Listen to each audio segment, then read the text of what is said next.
99X, and I am joined by the lovely, sorry, got a bit distracted, Abigal Mac. She will be at Larry Flynt's Hustler Club downtown this weekend. How are you? I'm wonderful, thank you. Thank you for having me. It's always a pleasure. Now, just for people that want to come out and see you, first show's tonight at 11, and you're going to be there tonight, tomorrow, and Saturday? Yeah, all 3 nights. The one show only tonight at 11, and then I will be doing meet and greets afterwards, dances, photos, all that good stuff.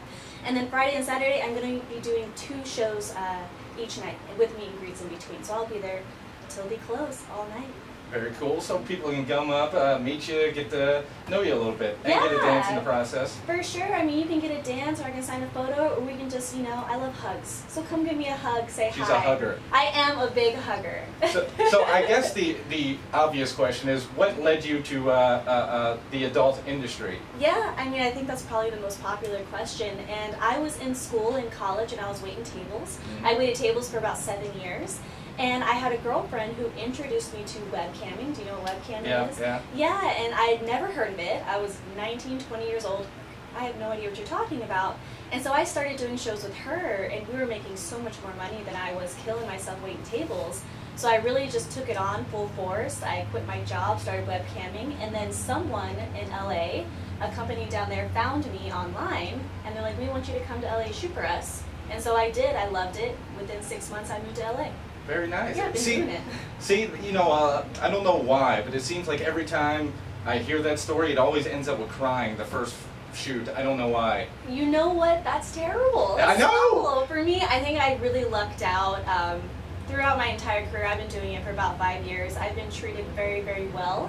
But I'm also a pretty strong woman as well, and I think it takes a strong woman to be in this industry. Absolutely. Yeah. Now, with the industry always evolving and changing, is there like still decent money in it, or is it you have to do other things, you know, expand your empire, as it were? For sure, you definitely can't do one thing in this industry. Just like me, you know, I do scenes, I do feature dancing, you know, I have my own website, I shoot custom videos, I sell merchandise. You have so many things that you have to do.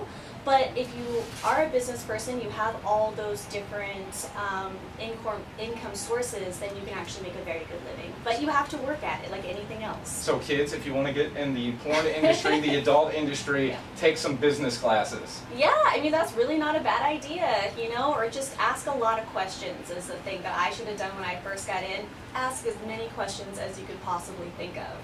That's usually the way it goes. Yeah. Now, when you're working in the adult industry, it seems like you guys always live exciting lives with weird, funny stories, strange happenings. What's the weirdest thing that's happened to you since you joined the business 5 years ago? You know, to be completely honest, I have a very mellow life. I don't really hang out with a bunch of people in the industry. I have a couple core friends that I really love, and they're very dear to me, but I don't drink, I don't party, you know, I'm not in that life, so I haven't really had a whole lot of crazy experiences. I guess the crazy experiences are when I go and travel to clubs. I've had girls pick me up and say, hey, you're going home with me now. Like literally in the club, to throw me over their shoulder like, let's go. So, I mean, I think the crazy experiences have been fan experiences.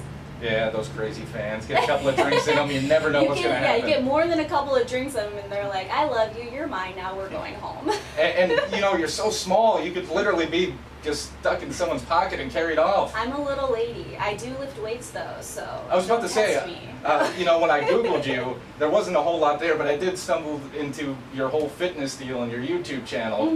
What kind of led you down that path? Is it always something that you've been into, or? I have always been into fitness, but I didn't get really into weightlifting until about 2.5 years ago.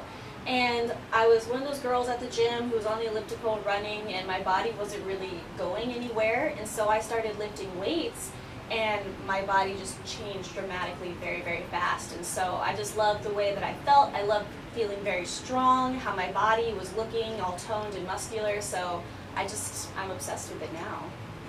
Now, as a nice-looking young lady, I'm sure you get hit on by tons of gentlemen. So if a fella is in the market for a nice-looking lady, what is some advice that you would give to a gentleman caller to help a brother out? You know, the greatest advice, and this is going to sound very cliche, is just be yourself. You know, don't put on an act. Don't be one of those guys who has to talk like you're at the club, like, hey, shouty, what that ass do? Like, that does not work. Maybe it does for some girls, but if you just go up to someone and say, hi, this is my name, it's nice to meet you, you know, I thought you were really beautiful, and I just wanted to see if maybe you want to grab a coffee sometime. You know, just something really, really relatable, something really simple, and I think that's what I would respond to and what most girls would respond to. It doesn't Politeness. Doesn't work for me. You know, I don't even like myself, let alone other people. But you know, that might be great advice for someone out there. Thanks for stopping by. Again, why don't you run down where you can get on everybody can track you down online and all that good stuff. Yeah, well, I'm all over the internet, but the easiest way to find me, you can find me on Twitter and Instagram, Ms. Abigail Mac, that's MS Abigail Mac. You can find me on Snapchat, I Am Fuzzy Blanket, or YouTube, you can just look up Abigail Mac. I Am Fuzzy Blanket. I'm sure there's a story behind that somewhere. I'm obsessed with fuzzy blankets. It's my favorite thing in the entire world besides cheeseburgers, and so I named it I Am Fuzzy Blanket. Cheeseburgers and fuzzy blankets. Oh my gosh, that's heaven. That sounds like an awesome combination. Go see the lovely Abigail Mac this weekend at Deja Vu, the Hudson Club downtown on Commerce Street. Thank you so much. Appreciate it.